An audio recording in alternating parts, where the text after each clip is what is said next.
अस्सलाम वालेकुम नाज़रीन, आज का सच के साथ मैं हूं नदीम हुसैन।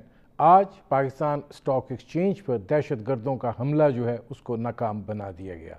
ये पाकिस्तान के ऊपर भारत की रियासती दहशत गर्दी थी और इस बारे में कोई दो राय नहीं है कि इसके अंदर रॉ मुलव्विस थी, क्योंकि जिस तरह के बयानात भारत से उभर कर सामने आ रहे हैं और भारत इस वक्त जिस अंदरूनी खलफशार और बैरूनी दबाव का शिकार है, उससे किसी भी किस्म की कोई भी तवक्को जो है वो की जा सकती है।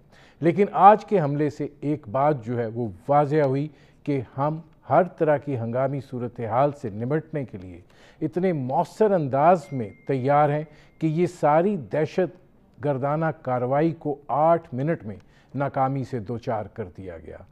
वो बुनियादी तौर पर पाकिस्तान स्टॉक एक्सचेंज का मरकज़ी दरवाज़ा ही बमुश्किल पार कर पाए और उसके बाद उन्हें मौत की नींद सुला दिया गया। ये वहाँ पर मौजूद गार्ड्स, वहाँ पर मौजूद पुलिस और फिर उसके साथ साथ रेंजर्स, इन सब की एक पेशा वाराना महारत जो है उसका आज ये नमूना जो है वो देखा गया है। इस चीज़ को हमें उजागर करना चाहिए और ये बात जो है वो वाज़े कर देनी चाहिए कि भारत जो है वो ना सिर्फ ये कि अपनी ज़मीन पर अक़लियतों को तंग कर रहा है, बल्कि अपने हमसाया ममालिक में दहशत गर्दी को फ़रोग़ दे रहा है। इसमें कोई शक नहीं है कि स्लीपर सेल्स की मौजूदगी के बग़ैर ये हमला जो है ये मुमकिन ना होता और ज़ाहिर है इसकी ज़िम्मेदारी जो है वो BLA ने कबूल भी की है। पाकिस्तान को अब दोनों फ्रंट्स के ऊपर जो है वो एक नए सिरे से ख़बरदार भी रहना होगा और होशियार भी रहना होगा। और आज का ये वाक़या जो है ये बुनियादी तौर पर पस मंज़र क्या है, पेश मंज़र क्या है, इस पर बात करेंगे। इसके अलावा आज कौमी असम्बली में बजट जो है वो मंजूर हो गया, होना था, हुकूमत की अददी अक्सरियत है, लेकिन जब वज़ीर आज़म पाकिस्तान को जो है इतने तसलसल के साथ मुलाकातें करनी पड़ें अरकान असम्बली से, जिनको वो गुज़श्ता 2 बरस में नज़रअंदाज करते आए हैं, यकीन दहानियाँ करवानी पड़ें अपने इत्तेहादियों को और फिर इत्तेहादी भी नाज और नखरा करते हुए वोट तो दे दें लेकिन ये कहें कि आपका खाना हम नहीं खा सकते हैं, और मुश्किलात जो हैं वो बढ़ती हुई दिखाई दे रही हों, और फिर वज़ीर आज़म को ये कहना पड़ जाए कि हमारे सिवा कोई चॉइस नहीं है, तो अगर पाकिस्तान की सियासी तारीख़ पर नज़र डाली जाए तो हर वज़ीर आज़म जब कुर्सी के पाए हिलते हुए देखता है तो इस तरह का बयान जो है वो सामने आता है। इससे पहले उसको ज़रूरत महसूस नहीं होती है। वज़ीर आज़म को इस तरह का बयान देने की ज़रूरत जो है अब इस वक्त क्यों महसूस हो रही है, इस पर भी बात करेंगे। आपका अपने मेहमानों से तारुफ़ करवाते हैं। हमारे साथ मौजूद हैं नैयर बुखारी साहब, पाकिस्तान पीपल्स पार्टी के सीनियर रहनुमा हैं। हमारे साथ मौजूद हैं सेनेटर मियाँ तीक साहब, मुत्तहिदा पाकिस्तान के रहनुमा हैं, और हमारे साथ मौजूद हैं मेजर जनरल रिटायर्ड एजाज़ अवान साहब, मुमताज़ तजिया निगार हैं। एजाज़ अवान साहब, ज़रा आपसे शुरू कर रहा हूँ। आज जो पाकिस्तान स्टॉक एक्सचेंज के ऊपर जो दहशत गर्दाना कार्रवाई हुई है, जिसको जो है इतने मौसर तरीके से जो है वो नाकाम बनाया गया है, एक बड़ा क्लियर ये मैसेज भी गया है, लेकिन क्या अब ये बात बड़े वाज़े तौर पर भारत की रियासती दहशत गर्दी और रॉ के मुलव्विस होने के हवाले से हर क्वार्टर से नहीं आनी चाहिए?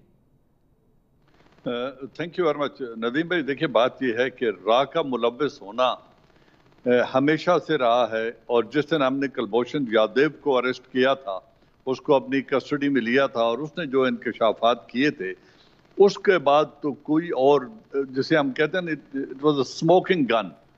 और इतना बड़ा रॉ का सीनियर ऑफिसर, कमांडर रैंक का नेवी का ऑफिसर, जब वो गिरफ्तार हो गया, फिर ICJ में, इंटरनेशनल कोर्ट ऑफ जस्टिस में भी उसकी आइडेंटिटी प्रूव हो गई कि वो इंडियन है, और उसको इंडिया ने फेक आइडेंटिटी दे के बलूचिस्तान में भेजा। उसने खुद कहा वो तकरीबन 8 दफ़ा कराची गया, और उसको ये मिशन दिया गया था कि आपने इंटरनल डिस्टर्बेंसेस क्रिएट करनी है पाकिस्तान में, और एनरोल करना है यूथ को, और यूथ को सबवर्ट करना है कॉलेज और यूनिवर्सिटी के स्टूडेंट्स को। तो ये तो उनकी मुलव्वस होना।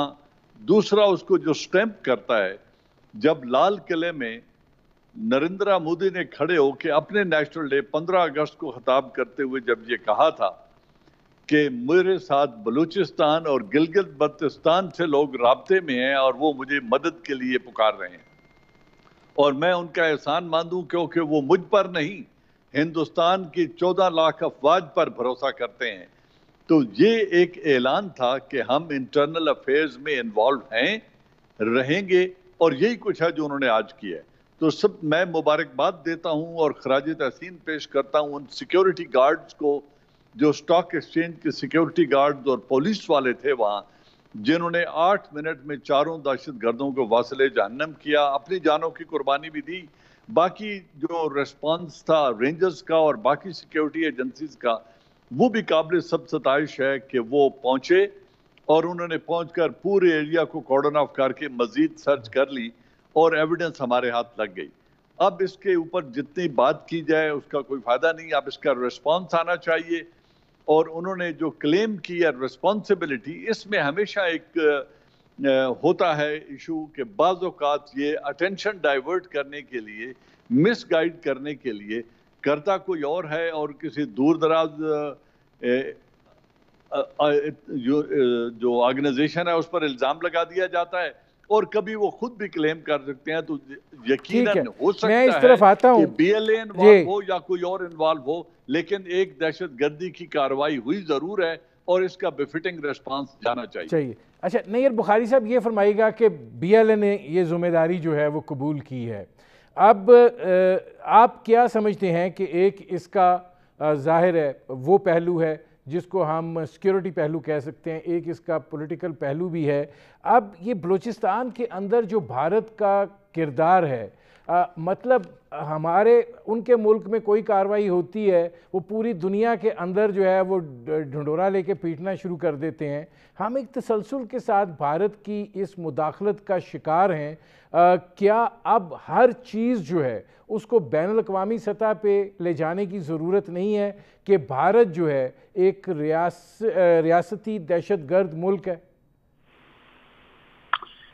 دیکھیں ندیم صاحب، کہ پہلی بات تو یہ کہ جو سیکیورٹی کے افراد جو تعینات سے ان کی شہادت ہوئی، اور پولیس آفیشلز کی بھی، اور ہمیں تو ان کے خاندان سے ہمدردی بھی ہے، اور پھر پرٹیکولرلی جہاں گورنمنٹ ان کو کمپنسیٹ کرے، وہ بزنس کمیونٹی جو انوالو ہے اسٹاک ایکسچینج میں، ان کو بالکل آگے بڑھ کے ان کی فیملیز کو ہیلپ آؤٹ کرنا چاہیے۔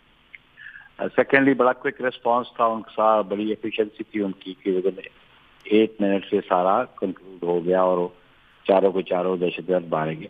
لیکن بات ہے کہ بعض جگہ تو نان اسٹیٹ ایکٹرز کام کرتے ہیں، لیکن یہ India as a state actor, اس کی براہ راست وہ مداخلت بھی ہے اور وہ ملوث بھی ہے جو ٹیررزم کی ایکٹیویٹیز پاکستان کے سوائل پہ ہوتی ہے، پرٹیکولر بلوچستان کے حوالے سے۔ اور پھر ان کا یہ اپنا پرائم منسٹر کا کنسیڈ کرنا کہ لوگ اپروچ کر رہے ہیں، میں سمجھتا ہوں کہ اس کے لیے جو انٹرنیشنل فورمز ہیں، ان انٹرنیشنل فورمز پہ بالکل اس کو لے کے جانا بھی چاہیے۔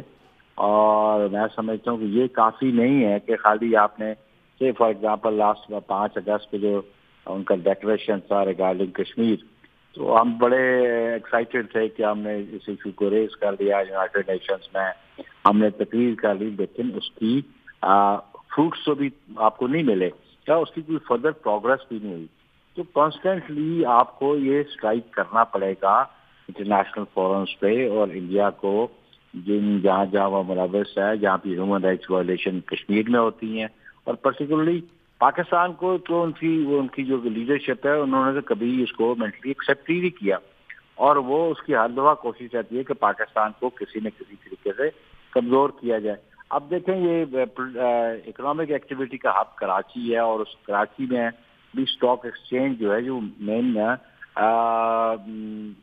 فائنینشیل ایکٹیویٹیز کا، اکنامک ایکٹیویٹیز کا ہب ہے، وہاں پہ اٹیک کرنا، ایک کنوے کرنا یہ چاہتے تھے، ڈی اسٹیبلائز کرنا چاہتے تھے کہ اکانومی ان کی ڈی اسٹیبلائز ہو جائے، اور جب اکانومی ڈی اسٹیبلائز ہو جائے تو باقی معاملات بھی ڈی اسٹیبلائز ہو جاتے ہیں۔ تو ہمیں انٹرنیشنل فورمز پہ اس ایشو کو لے کے جانا چاہیے۔ ابھی جنرل صاحب نے بات کی انٹرنیشنل کورٹ آف جسٹس کی، اس پہ میرا ایک اپنا پوائنٹ آف ویو تھا کہ وہاں پہ بھی ہم نے پراپرلی اس کو دیکھیں نا، وہ इंटरनेशनल लॉ के नीचे जॉइंटली एग्रीमेंट है कि बोथ पार्टीज एग्री, तो वो भी ऐसा इशू था। हमारी कोर्ट से उसकी कन्विक्शन की और हम उस पर स्टैंड करते। हमारी कोर्ट कॉम्पिटेंट थी, उन्होंने मिल्की कोर्ट में उसके डिसीजन दिया था, इसको अपहेल्ड किया। तो मैं समझता हूँ कि इसको उस फोरम पे हमें जाना ही नहीं है। मैं आता हूँ नैयर बुखारी साहब, इसमें मियां दिक साहब ये फरमाएगा कि आप चूँकि बिजनेसमैन भी हैं, स्लीपर सेल्स जो हैं उसके बग़ैर ये कार्रवाई मुमकिन नहीं हो सकती है। इसका मतलब है कि कराची के अंदर स्लीपर सेल्स हैं, कनेक्टिविटी जो है वो है, और फिर अटैक आता है दहशत गर्दों का पाकिस्तान के बिज़नेस हब पर, और ये दिखाई ये देता है कि लद्दाख में भारत को जो फेंटी पड़ी है, ये चूँकि चाइना की भी इन्वेस्टमेंट है, तो ये एक दो तरफ़ा सिलसिला करने की कोशिश दिखाई दे रही है। आपने बहुत सही तज्ज़िया किया जी। सबसे पहली चीज़, ये जो आज कराची में स्टॉक एक्सचेंज के अंदर एक दहशत गर्दी का वाक़या, ये इस बात की खमासी करता है कि आज भी पाकिस्तान के दुश्मन मुल्क के अंदर और मुल्क के बाहर मौजूद हैं। और इस तरह की दहशत गर्दी, जैसे आपने कहा, बिल्कुल, और हमें ये भी नहीं भूलना चाहिए कि स्टॉक एक्सचेंज में मेजर शेयर चाइनीज़ गवर्नमेंट का, चाइनीज़ कंपनीज़ जो स्टेट ओन्ड कंपनीज़ हैं उनका है। ये बड़े वसूख से कह रहा हूँ। और इस वक्त में जो चेयरमैन, मतलब जो ऑफिशियल बोर्ड ऑफ डायरेक्टर के हेड होते हैं, वो भी चाइनीज़ ही हैं। ये मैं आपको ऑथेंटिक बात कर रहा हूँ। तो बिल्कुल ये दुरुस्त है कि इस तरह से ये करना हमारे कारोबारी हजरात जो हैं, हमारी मईशत को एक और धचका देने के बराबर है। लेकिन साथ ही साथ मुझे फ़ख्र है अपने अफवाज पाकिस्तान पर, और बिलखसूस जिस तरह से पुलिस ने वहाँ जो सिक्योरिटी गार्ड्स मौजूद थे, इंटरव्यू चल रहा था उन पुलिस वालों का जो वहाँ मौजूद थे, जो जिन्होंने बाद में अटैक किया और आखिरी वक्त तक जो उनके साथ थे, और उनमें से उनके साथी शहीद भी हुए जो गार्ड्स थे उनके भी, और पुलिस वाले भी, पुलिस एहलकार और 3 जी जो सिक्योरिटी एहलकार थे उनके। तो ये इस बात को है कि अल्हम्दुलिल्लाह अल्लाह ताला ने हमें इस काबिल बनाया है कि जो भी मुल्क के ख़िलाफ़ साजिश होगी, हर तरह से वो कानून नाफिज करने वाले इदारे उस तक पहुँचेंगे। और दूसरी जो आपने बात की, ये बिल्कुल इसको देखना चाहिए इस एंगल से कि क्या वाकई में ही कोई स्लीपर सेल वहाँ मौजूद हैं, चूँकि ताने बाने जो हैं वो तो बाहर तक जा रहे हैं। फिर अभी जो बात की गई बड़ी दुरुस्त बात है कि BLA ने अगर इसका ले लिया क्लेम, तो शायद उसकी वजह ये भी हो सकती है कि लिंक्ड तो हैं, वो असल हकायक से ज़रा चेहरा छुपाने के लिए वो ऐसा किया जा रहा हो। दूसरी तरफ मैं ये कहता हूँ कि इस वक्त में मोदी सरकार बहुत ज़्यादा परेशान है हमारी फ़ॉरेन पॉलिसी से, और बिलखसूस जिस तरह मोदी का चेहरा पूरी दुनिया के सामने इन 2-3 सालों में लाया गया है, ये एक बहुत बड़ी बात है कि आज न सिर्फ मोदी को बल्कि उनकी पूरी गवर्नमेंट को इस बात का एक सामना करना पड़ रहा है। मैं आता हूँ ज़रा इस तरफ। इसमें एजाज अवान साहब ये फरमाइएगा कि जाहिर है लद्दाख में भारत को फेंटी पड़ी है, बाकी जगहों के ऊपर भी चीन जो है वो पंजे गार्ड आया, और भारत जो है वो खाली तिल मिलाने के और खाली मीडिया के ऊपर जो है वो एक वॉर मॉन्गरिंग करने के अलावा कुछ नहीं वो कर पा रहे हैं, बहुत सारी बढ़कें हैं। लेकिन ये जो स्टॉक एक्सचेंज पर कार्रवाई है और जिस नौइयत की ये कार्रवाई है, इसका मतलब ये हुआ कि पाकिस्तान मकबूजा कश्मीर में जो कुछ हो रहा है उस पर आवाज़ बुलंद कर रहा है, तो चीन जो है उधर से इनकी टुकाई कर रहा है, भारत जो है वो कुछ कर नहीं पा रहा है। तो वो पाकिस्तान के अंदर इन स्लीपर सेल्स से जहां दोनों ममालिक के मुश्तरका मफादात इकट्ठे हैं, उनको ज़िक पहुंचाने की ये कोशिश, क्या अब हमें बहुत अलर्ट रहना चाहिए कि मज़ीद भी होगी? नदीम, इस सारे सवाल का जवाब आपके सवाल के अंदर ही मौजूद है। बेशक हमें अलर्ट ही रहना है, क्योंकि जो हमारे स्ट्रेटजिक इंटरेस्ट को इंसाइड कर रहे हैं, इंडियन एनालिस्ट और इंडियन मीडिया मुसलसल लिख रहा है कि हमने गलवान रिवर और श्योक रिवर के ऊपर मजीद डैम्स बनाने हैं, ताकि हम दासू, भाषा और थाकोट पर जो हमने डैम्स बनाने हैं, ताकि उनके पानी को हम खुश करें, इंडस में फ्लो को कम करके। उनके अज़ाइम तो यहाँ तक हैं, لیکن چین کا جس طریقے سے 370 اور 35A ریووک کر کے کشمیر کا سٹیٹس اور بالخصوص لداخ کو یونین ٹیریٹری میں شامل کر کے جو تھریٹ چائنا کے لیے کریٹ کی گئی ہے، چائنا اب اس پہ خاموش نہیں رہے گا، کیونکہ یہ ایک اسٹریٹجک گھیرا ہے جو اس کے گرد تنگ کیا جا رہا ہے۔ اس ٹریڈ وار کی وجہ سے، اس تجارتی جنگ کی وجہ سے جو امریکہ اور چین کے درمیان جس کا آغاز ہو چکا ہے، اس لیے چائنا اتنا رسپونڈ کر رہا ہے۔ تو اب انڈیا کو ڈر یہ ہے کہ ایک تو کشمیر کے اندر ریزسٹنس کو وہ دبا نہیں سک رہا، اگر چائنا مزید آگے پروگریس کرتا ہے اور اس کا سیاچن کا زمینی رابطہ کاٹ دیتا ہے تو وہ سیاچن میں بھی نہیں بیٹھ سکیں گے، اور اگر وہ گلوان سٹرپ اور اس ایریے کو اپنے قبضے میں لے لیتا ہے تو پھر ان کے لیے کوئی آپشن نہیں بچتی، اور وہ کوئی بڑا قدم اٹھانے کی جسارت جب تک امریکہ کے صدارتی انتخابات کا نتیجہ نہیں آتا وہ اس کو اٹھانے کی پوزیشن میں بالکل نہیں ہے، کیونکہ ملیٹریلی، معاشی اعتبار سے، فوجی اعتبار سے، اسٹریٹجی کے اعتبار سے وہ اس پوزیشن میں نہیں ہے کہ چین کے ساتھ پیپلز لبریشن آرمی کے خلاف جنگ لڑ سکیں۔ جب وہ معاشی طور پہ کمزور ہیں، اسٹریٹجیکلی کمزور ہیں، ان کی فورس 3 طرف بٹی ہوئی ہے، پاکستان کے بارڈر پہ بھی رکھنی ہے، کشمیر کے اندر بھی 7 لاکھ فوجی رکھنے ہیں، اور اگر چین کے محاذ پر بھی انہوں نے لداخ کے ایریے میں بھی جا کے فوج کو ڈپلوائے کرنا ہے تو ہندوستان اس جنگ کا متحمل نہیں ہو سکتا۔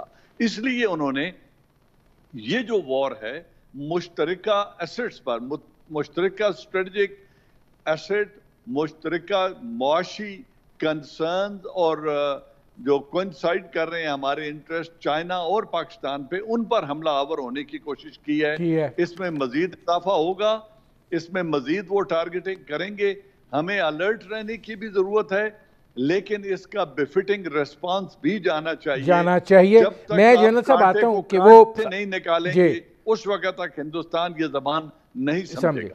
اب نیت بخاری صاحب یہ فرمائیے گا کہ ظاہر ہے کہ جو یہ صورتحال ہے اس میں جنرل صاحب یہ بات کر رہے ہیں کہ بفٹنگ رسپانس جو ہے وہ جانا چاہیے۔ پولیٹیکل گورنمنٹ جو ہوتی ہے وہ بنیادی طور پہ سٹیئرنگ کر رہی ہوتی ہے ایسی صورتحال میں۔ آپ کو کیا لگتا ہے کہ اس وقت جس ہم صورتحال میں ہیں یہ بفٹنگ رسپانس اس طریقے کا جو دیا جانا چاہیے اور جو پتہ چلے کہ بھارت کو جو ہے اسی کی زبان میں جواب دیا گیا ہے، وہ نظر آئے، کیسے ممکن ہے؟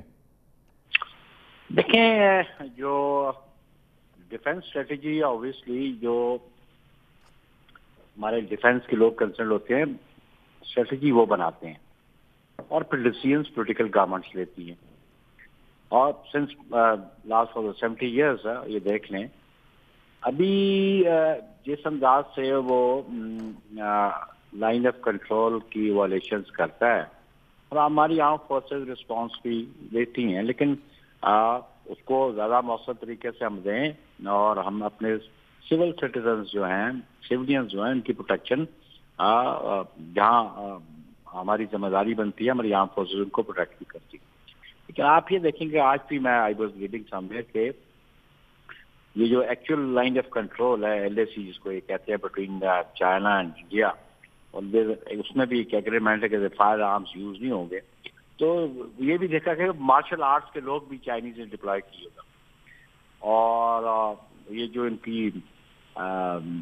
ان کو ذرا پٹائی ہوئی ہے وہ آپ نے اس کی وہ ویڈیوز بھی دیکھی ہیں ٹیلی ویژن پہ۔ چائنا جو ہے ابھی اس کی GDP ڈبل ڈیجٹس پہ تھی کئی عرصے سے، اور چائنا نے اپنا ون بیلٹ ون روڈ کا جو پروجیکٹ تھا یوریشیا کے حوالے سے بھی وہ اپنا یہ ڈیولپ کرنا چاہتے تھے، تو چائنا اپنی مارکیٹس ڈھونڈ رہے ہیں انٹرنیشنلی، وہ صرف سی پیک کی حد تک محدود نہیں ہے، even downward toward Indonesia بھی ان کے پروجیکٹس ہیں۔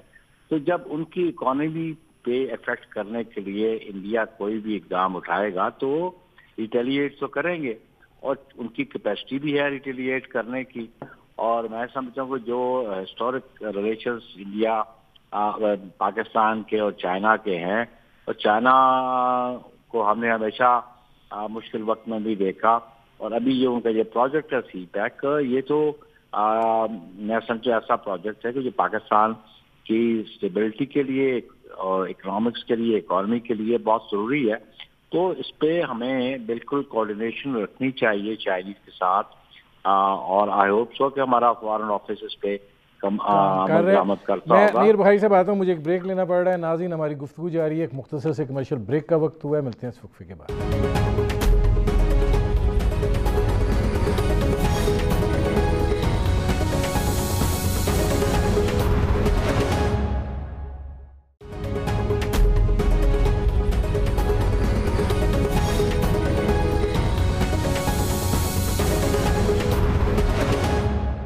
Welcome back. हमें ज्वाइन किया है अकील करीम डैडी ने, और ज़ाहिर है स्टॉक मार्केट के ये सुर्खेल हैं और आज भी खड़े हुए थे इस सारी सूरत हाल में। अकील करीम साहब, ये फरमाइएगा कि आपको क्या वजह दिखाई देती है स्टॉक मार्केट को टारगेट करने की? देखिए, स्टॉक मार्केट को टारगेट करने की जो सबसे बड़ी वजह है कि स्टॉक एक्सचेंज डीम्यूचुअलाइजेशन हुआ है, और डीम्यूचुअलाइजेशन होने के बाद इसके मेजॉरिटी जो शेयर्स हैं वो चाइना गवर्नमेंट ने खरीदी।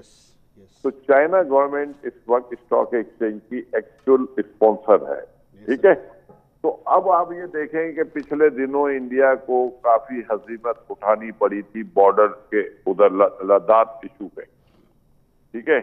और वो मेरे ख्याल से आपको पता है इंडियन लोगों को वहां नुकसान भी बहुत हुआ, उनके काफी लोग मारे गए, और उसका मैं समझता हूँ जो रिएक्शन है वो हमने यहाँ देखा है पाकिस्तान स्टॉक एक्सचेंज। इसमें अकील करीम साहब ये फरमाइएगा कि क्या आप लोगों को इसकी कोई थ्रेट्स थी, और आप लोगों की इस हवाले से यहाँ पर तैयारी क्या थी? क्योंकि इसका जो सबसे मुस्बत पहलू है वो ये है कि इसको इंतहाई मौसर तरीके से नाकाम बनाया गया। 4 लोग शहीद हुए, सिक्योरिटी गार्ड्स थे, और जो पुलिस वाले थे बड़ी जान फिशानी से उन्होंने मुकाबला किया, और ये सिर्फ 8 मिनट की कार्रवाई जो है उसके अंदर ये इतना बड़ा ऑपरेशन, जिसमें वो जिस कदर वेपन्स लेकर आए थे, जिस कदर वो खाने पीने का सामान लेकर आए थे, जिससे दिखाई ये देता है कि उनकी प्लानिंग कुछ और थी, वो सब की सब धरी की धरी रह गई। देखें, जो प्लानिंग तो ऑब्वियस है, ये आए थे स्टॉक एक्सचेंज के इन्वेस्टर को डैमेज करने, स्टॉक एक्सचेंज के ब्रोकर को डैमेज करने, और फॉरेन इन्वेस्टर को, और जो पाकिस्तान में इन्वेस्टमेंट करते हैं, और जो पाकिस्तान स्टॉक एक्सचेंज के स्पॉन्सर्ड शेयर होल्डर हैं चाइना। आप ये देखें कि इनकी तैयारी क्या थी। अगर ये अंदर आ जाते तो सिविलियन को बहुत बड़ा नुकसान होता, क्योंकि वो हजारों की तादाद में लोग, फिर मैनेजमेंट के लोग होते हैं, ये उनको यरगमाल बनाते या उनको आके फायर करके मारते। जितना एम्यूनेशन ये लाए थे उस एम्यूनेशन का तो जो हिसाब यही बनता है कि इन्होंने कोई बहुत बड़ी किलिंग कर दी, और उनके अच्छे मकासद नहीं थे। तो मैं समझता हूँ कि यह सिक्योरिटी फोर्स ने उनको इंटर होते ही 2 बंदे तो गिरा लिए थे। इसके बाद तीसरा और चौथा बंदा जो मारा गया वो स्टॉक एक्सचेंज के अंदर घुस चुके, और स्नेपर ने ऊपर से छत से उसको फायर करके मारा था, जिससे सही निशाने पे उसको फायर लगा, जिसकी वजह से उसकी डेथ हुई। तो मैं ये समझता हूँ कि अगर आप इनकी प्लानिंग देखें तो प्लानिंग तो इनकी बहुत खतरनाक किस्म की प्लानिंग थी कि ये अटैक सिविलियन पे था, बिजनेसमैन पे था, ब्रोकर्स पे था, और ये जाहिर बात है कि पूरी दुनिया की सुर्खी बनती। लेकिन इनको कम से कम ये जरूर नाकामी हुई है कि एक तो इनका जो मिशन था वो कंप्लीट फेल हो गया, दूसरा उनको ये दिखाना था दुनिया के पाकिस्तान की स्टॉक एक्सचेंज बंद कर दी गई है। अच्छा, इसमें नहीं, इसमें ये बताइएगा अकील करीम डैडी साहब की जो मुस्बत पहलू यह है कि स्टॉक एक्सचेंज काम करता रहा, और स्टॉक एक्सचेंज में कोई पैनिक क्रिएट नहीं हुआ। स्टॉक एक्सचेंज जो है उसके लोगों में, स्टॉक एक्सचेंज इटसेल्फ, उसके अंदर कोई पैनिक नहीं आया, बल्कि मार्केट जो है वो मुस्बत 242 पॉइंट्स के ऊपर क्लोज होती है। तो इसकी आप क्या वजह बयान करेंगे? देखिए, मैं आपको बताता हूँ, हम सब आपस में कांटेक्ट में थे। हमने लोगों को कहा बाहर सिक्योरिटी फोर्स उनसे निपट रही है, ठीक है, आप लोग कभी कोई गलती मत करना, किसी को नीचे जाने की जरूरत नहीं है, सारे लोग अपने रूम में बैठे नॉर्मल ट्रेडिंग करते हैं, कोई जरूरत नहीं है। अगर खुदा न ख्वास्त हमारे लोगों को पैनिक करके वो भागने की कोशिश करते और भागने की कोशिश करते اور ظاہری بات ہے جب یہ بھاگ کے باہر نکلتے تو وہاں تو فائرنگ ہو رہی تھی. تو دہشت گردوں کو اپورچونیٹی مل جاتی. ایک تو اپورچونیٹی مل جاتی لوگوں کو مارنے کی, دوسری ہماری سیکیورٹی جو ایجنسی ہے ان کو ظاہری بات ہے بزنس مین دکھ رہے ہوتے تو وہ فائر نہیں مار سکتے تھے. ہم نے پوری کوشش کی کہ ہمارے اسٹاک ایکسچینج کے کوئی بھی لوگ باہر نہ نکلیں, جو سب اپنے آفس میں بیٹھے اپنے کام سے کام رکھے, نارمل ٹریڈنگ جاری رکھے. جو فائرنگ ہو رہی ہے سیکیورٹی فورس ان سے نپٹ رہی ہے اور انشاءاللہ تعالی جلدی آپ کو اچھی خبر ملے گی. اور یہ میں آتا ہوں عقیل کریم ڈیڈی صاحب, اس میں نیر بخاری صاحب, میں ذرا اس پولیٹیکل سائیڈ پہ بھی آ جاؤں اور وہ بھی ذرا آپ سے تھوڑی بات ہو جائے. وزیر اعظم صاحب کہہ رہے ہیں ہمارے سوا کوئی چوائس نہیں ہے. مطلب اس کی ضرورت, میں نے ماضی کی تاریخ اٹھا کے دیکھوں, جو بھی جتنے بھی حکمران, میں نام نہیں لیتا, جتنے بھی حکمران گزرے ہیں, کرسی کی مضبوطی کا خیال آخری لمحات میں آتا ہے. آپ کیا سمجھتے ہیں کہ وزیر اعظم صاحب کو یہ بیان دینے کی کیوں وجہ پیش آئی؟ آپ یہ دیکھیں کہ آپ بھی پولیٹیکل اینالسٹ ہیں, یہ عوام کو میسج دیا یا سلیکٹرز کو دیا؟ جب اگر عوام کا بندہ منتخب ہو کے آئے تو پھر اس کو عوام کے ووٹ پہ اعتماد ہوتا ہے, عوام کے ڈسیزن پہ اعتماد ہوتا ہے. اور یہ گفتگو تو وہ شخص کرتا ہے کہ جس کو یہ پتا ہو کہ عوام نے اس کو منتخب نہیں کیا, کچھ اور کوارٹرز نے اس پہ مہربانی کی ہے, اور وہ کہتا ہے ہماری آپشن کے علاوہ اور کوئی آپشن نہیں ہے. جو کل انہوں کی تقریر تھی نیشنل اسمبلی میں, وہ بھی آپ دیکھ لیں کہ اس میں ٹون تو ان کی چینج ہوئی. آلدو کہ اپوزیشن نے ڈے ون ان سے کہا کہ ہم تعاون کرنے کو تیار ہیں, لیکن ان کا ایٹیچیوڈ ہی ایسا تھا کہ انہوں نے ایسی ایک ٹیم کریٹ کی تھی جو سوائے گالم گلوچ کے, الزام تراشیوں کے, کہ یہ پالیٹکس نہیں, اور پارلیمان ایسے نہیں چلا کر. پارلیمان کے بھی ایتھکس چاہیے اور اس کی ٹریڈیشنز ہیں, ان ٹریڈیشنز کو بالکل قائم رہنا چاہیے. پولیٹیکل اپوننٹس ضرور ہوتے ہیں, یہ الیکشن کے وقت پہ باتیں ہوتی ہیں اور وہ ان کی پرفارمنس کے حوالے سے بات ہوتی ہے. اپوزیشن اپنے مینیفیسٹوز کو لا کے آتی ہے, وہ کہتی ہے کہ ہمارا فیوچر پلان یہ ہے. اس قسم کا تو کچھ سلسلہ نظر نہیں آتا سوائے یہ کہ لیکن اس میں نیر بخاری صاحب آج پھر آپ پاکستان پیپلز پارٹی کی سندھ حکومت اور وفاق آمنے سامنے آ گئے ہیں. ادھر وزیر اعلیٰ سندھ نے کہا ہے کہ ہم حکومت کے لیے ٹیکس اکٹھا نہیں کریں گے. اس کے جواب میں فیصل واڈا سامنے آ گئے, انہوں نے کہا ہم نے کوئی چوڑیاں پہنی ہوئی ہیں کہ یہ ٹیکس اکٹھا نہیں کریں گے. دیکھیں نا جی, بات یہ نا ٹیکس اکٹھا دو باتیں ہیں نا. آپ یہ دیکھیں کہ جی جو سبجیکٹ فیڈرل گورنمنٹ کے ہیں تو ادھر فیڈرل گورنمنٹ کرے گی, اور پروونشل گورنمنٹ تو اپنے ٹیکس اکٹھے کرتی ہے. اور فیصل واڈا کہتا ہے چوڑیاں بنے, یہ کوئی دنگل کی بات ہے, یہ کوئی جھگڑے کی بات ہے, یہ کوئی اسٹریٹجی آپ ایوالو کریں. اس طرح ملک نہیں چلا کرتے, اور جس طرح یہ چلانا چاہتے ہیں اس طرح ملک نہیں چلا کرتے. آپ یہ دیکھیں کہ جن حالات میں آج ملک ہے, ہماری اکانومی ٹوٹل شیٹرڈ ہے اس کورونا کی وجہ سے, اور اس سے پہلے بھی ہماری اکانومی جو گروتھ ریٹ تھا وہ زیادہ پازیٹیو نظر نہیں آ رہا تھا. تو میں سمجھتا ہوں کہ ان کو گورنمنٹ کو ہمیشہ یہ ایٹیٹیوڈ ہوتا ہے کہ وہ ریسیونگ اینڈ پہ ہوتی ہے, اس کا ایٹیٹیوڈ ڈفرنٹ ہوتا ہے ٹورڈز اپوزیشن. میں آتا ہوں نیر بخاری صاحب. اب اس میں میاں عتیق صاحب یہ فرمائے گا, آپ چونکہ وہاں سے سندھ کے کوٹے سے حکومت کے اتحادی ہیں, وہ کہہ رہے ہیں مطلب ہم نے چوڑیاں نہیں پہنی ہوئی, کیا حکومت آپ ان کے ساتھ مل کے ختم کروائیں گے, کیا کریں گے, گورنر راج بنائیں گے, کیا مطلب یہ اس طرح کی جب قطعی طور پر نہیں. یہ بڑی اچھی بات کی شاہ صاحب نے کہ جو حکومت وقت جو بھی ہوتی ہے جس پارٹی کی ہو اس کو ذرا دل بڑا رکھنا پڑتا ہے اور اچھے الفاظ استعمال کرنے پڑتے ہیں. لیکن اب اس پہ یہ بات بڑی واضح ہے کہ بہت سے ہمارے وزراء صاحبان ایسے ہیں جو شاید یہ بیان دے کر سمجھتے ہیں کہ ذرا اچھی واہ واہ ہوگی, ان کو شاباشی ملے گی. بٹ میں سمجھتا ہوں کہ اس چیز میں سوائے آپ کے کدورتیں بڑھتی ہیں, اختلافات بڑھتے ہیں, کچھ لوگ جو آپ کے فولڈر میں آنا چاہتے ہیں. اگر فرض کیجئے کہ اگر حکومت کو اس طرح کا فیصلہ کر, کیونکہ یہ سارے ہاکس تو ادھر ہی ہیں, जो फिर कराची सिंध और कराची की सियासत को देखते हैं, तो अगर वो अगर उन्होंने वाकई चूड़ियाँ नहीं पहनी हुई तो फिर आपका क्या रद्द-ए-अमल होगा? मुत्तहिदा मैं ये समझने से कासिर हूँ कि ये मकसद क्या है फैसल वाडा का, वो किस एंगल से ये कहना चाहते हैं। बिकॉज एक एक्ट ऑफ पार्लियामेंट है, उसके मुताबिक बताया हुआ है कि कौन कलेक्ट करेगा, किसको मिलेगा, टैक्सेशन का निज़ाम क्या है, कैसे है। अब उसमें इस तरह से ये कहना कि क्या वो उनके दिमाग में ये है कि कोई ज़ोर ज़बरदस्ती वाला कोई निज़ाम लेकर आएंगे, तो मैं तो नहीं समझता कि इस बात का कतई तौर पर कोई मकसद निकलता है फैसल वाडा की बात का। अब इससे ज़्यादा तो शायद कोई और बात सामने आती नहीं है। जनरल साहब, आप ज़रा फरमाइएगा कि ये बहुत सिलेक्टर्स और सिलेक्टेड की बात होती है। अब वज़ीर आज़म साहब कह रहे हैं हमारे सिवा कोई चॉइस नहीं, ये किसको कह रहे हैं हमारे सिवा कोई चॉइस नहीं? नदीम भाई, ये सियासत है, ये बयान स्टेटमेंट्स गैलरी के लिए होती हैं, होती रहती हैं।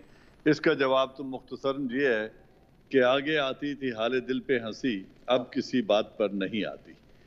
मैं आपको एक पहलू बताना चाहता हूँ इंडो चाइना जो राइवलरी है या इस वक्त जो सिचुएशन है उसके बारे में, कि अगर मौजूदा हुकूमत जिस तरीके से मुझे लगता है ये पाकिस्तान और चाइना का एक जॉइंट रेस्पॉन्स बन रहा है, एक जॉइंट स्ट्रेटजी बन रही है कश्मीर सिचुएशन में, अगर ये जॉइंट रेस्पॉन्स माउंट हो गया और स्ट्रेटजी बन गई तो ये जंग इंशाअल्लाह हम लड़े बगैर जीत जाएंगे।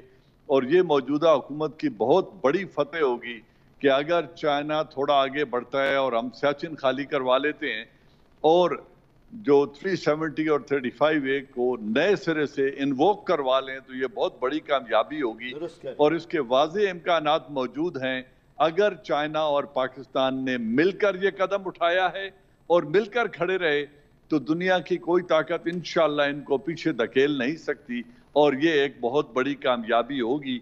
मैं चाहता हूँ और दुआ करता हूँ कि ये हमारे जो भी पॉलिसी प्लानर हैं, हुकूमत, सिविल और मिलिट्री, जो भी वो रिस्पांस माउंट कर रहे हैं, इसमें उन्हें इत्तेहाद नसीब हो और कामयाबी नसीब हो।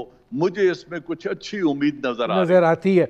मैं जनरल साहब आता हूँ, क्या नैयर बुखारी साहब जो जनरल साहब बात कर रहे हैं, आपको दिखाई देता है कि ये एक कोहियन जो है ये हो पाएगा? आप तो इस्तीफ़ा मांग रहे हैं इमरान खान साहब से। देखिए जी, इमरान खान की इस्तीफ़ा जो मांगे, जो उनकी परफॉर्मेंस है, हम तो उसके हवाले से बात की है, ये बजट दिया है। अब ये देखिए हाइट ऑफ इट कि आपको पता होगा कि एक दौर में पेट्रोल की प्राइसेस सालाना जब बजट आता था उस वक्त ही अनाउंस होती थी और ये मिनी बजट नहीं आया करते थे। ये देखें कि अभी बजट पास होने में 2 दिन बाकी थे और आपने एकदम 25 रुपए का कुल्हाड़ा मारा फॉर्म पे, और फिर बेनिफिट या तो गवर्नमेंट को मिलता, बेनिफिट तो आपने ऑयल मार्केटिंग कंपनीज को दे दिया। तो वो जो कार्टल्स बने हुए हैं, वो कार्टल्स जो हैं वो इंतहावी हैं, चाहे वो शुगर का कार्टल हो, चाहे वो सीमेंट का कार्टल हो, चाहे वो वीट का कार्टल हो। तो ये तो इनकी परफॉर्मेंस आपके सामने है इस वजह से। लेकिन मैंने पहले कहा था कि डिफेंस स्ट्रेटजीज जो बनती हैं उस पर डिफेंस पर्सनल्स का इनपुट बहुत इम्पोर्टेंट होता है और वो डिसीजन जो पॉलिटिकल गवर्नमेंट्स लेती हैं उस इनपुट के बगैर कोई इफेक्टिव डिसीजन मैं समझता हूँ हो नहीं सकता। मैं नैयर बुखारी साहब आता हूँ, इसमें अकील करीम डैडी साहब साथ हैं? जी मैं साथ हूँ। अच्छा, अकील करीम साहब ये फरमाइएगा कि आप चूँकि हब में बैठे हुए हैं, इस वक्त मईशत जो है वो बुनियादी तौर पर दिखाई ये दे रहा है कि वो हुकूमत का सबसे कमज़ोर तरीन पहलू जो है वो बन रहा है और उसको लेकर अपोजिशन जो है वो सारी अपनी अपोजिशन की मनसूबाबंदी जो है वो कर रही है। आप समझते हैं कि ये एक वीक लिंक बन गया है इस हुकूमत के लिए? देखिए मैं आपको बताता हूँ, मैं आपको एक बात यकीन से कह सकता हूँ कि इस गवर्नमेंट को हम क्रिटिसाइज करना चाहते हैं तो कोई जेन्युइन चीज हमें पता होनी चाहिए। आज अगर 25 रुपए की ऑयल की प्राइस के ऊपर अगर हम बात करेंगे तो मुनासिब नहीं। इसी गवर्नमेंट ने 41 रुपीज प्राइस गिराई है। इसके पहले कितनी गवर्नमेंट है जिसने ये प्राइस गिराई है बताए? कोई मुझे अपना रिकॉर्ड बताए। दूसरा, पाकिस्तान इस वक्त बांग्लादेश, श्रीलंका, पाकिस्तान, इंडिया, हम इंडोनेशिया, पाकिस्तान आज भी सबसे लोएस्ट है। अब मुझे एक बात बताएं, क्या पाकिस्तान गवर्नमेंट, लोग कारोबारी लोग काम करें, पैसे बनाए और गवर्नमेंट सब्सिडी दे? ये पॉसिबल नहीं होता। अगर मैं रेंज रोवर गाड़ी चला रहा हूं और मैं गवर्नमेंट ऑफ पाकिस्तान से सब्सिडी लूं तो ये मुल्क तो कभी आगे नहीं बढ़ेगा। देखें, ये बजट के ऊपर जो भी क्रिटिसाइज जिसको करना है, अपोजिशन का हक होता है, क्रिटिसाइज जरूर करना चाहिए, लेकिन इस वक्त आप ये देखें कि सीपेक आपके सर पे खड़ा हुआ है। आज इंडिया ने पाकिस्तान स्टॉक एक्सचेंज के ऊपर अटैक किया है, जो जिसमें स्टॉक एक्सचेंज में चाइना गवर्नमेंट पार्टनर है।